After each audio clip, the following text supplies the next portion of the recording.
Halo teman-teman, kali ini kita akan membahas salah satu isu internasional yang cukup menarik, yaitu protes Madagaskar akibat krisis listrik dan air bersih yang bikin ribuan warga turun ke jalan.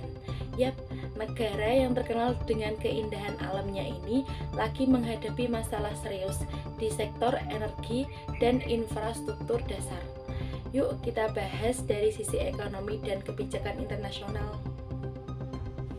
Jadi, sejak pertengahan tahun 2025, Madagaskar mengalami pemadaman listrik berkepanjangan di banyak wilayah, termasuk ibu kotanya, Antananarivo.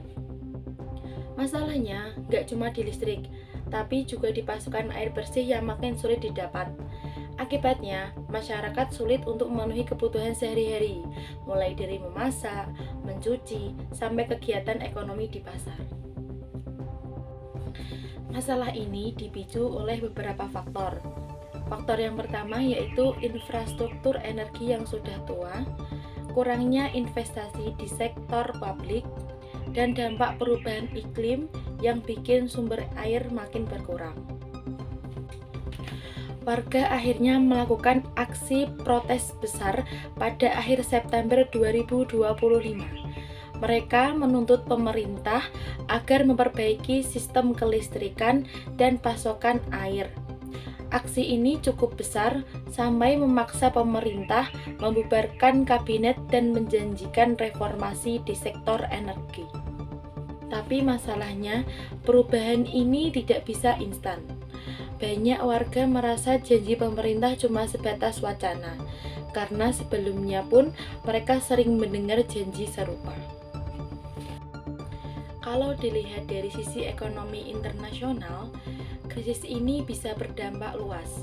Madagaskar bergantung pada investasi luar negeri, terutama di sektor pertambangan dan pariwisata.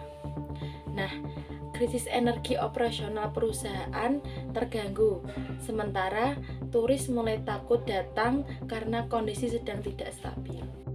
Selain itu, ketidakstabilan politik bisa bikin investor asing ragu. Lembaga-lembaga internasional seperti IMF dan Bank Dunia mungkin bakal menekan pemerintah untuk melakukan reformasi ekonomi agar dana bantuan bisa cair. Jadi, masalah listrik dan air ini bukan cuma isu domestik, tapi juga mengganggu posisi Madagaskar dalam ekonomi global. Kalau kita lihat dari kasus Madagaskar ini, sebenarnya menggambarkan tantangan negara berkembang dalam menghadapi ketergantungan energi dan lemahnya infrastruktur publik. Tanpa kebijakan yang kuat dan transparansi penggunaan anggaran, masalah seperti ini akan terus terulang. Menurut saya pribadi, pemerintah Madagaskar harus memperbaiki sistem tata kelola dan membuka peluang kerjasama internasional di bidang energi terbarukan. Itu bisa menjadi salah satu solusi jangka panjang agar rakyat tidak terus dirugikan. Jadi teman-teman, dari kasus Madagaskar kita bisa belajar bahwa krisis energi dan air itu bukan cuma soal teknis, tapi soal kebijakan ekonomi dan keberpihakan kepada rakyat.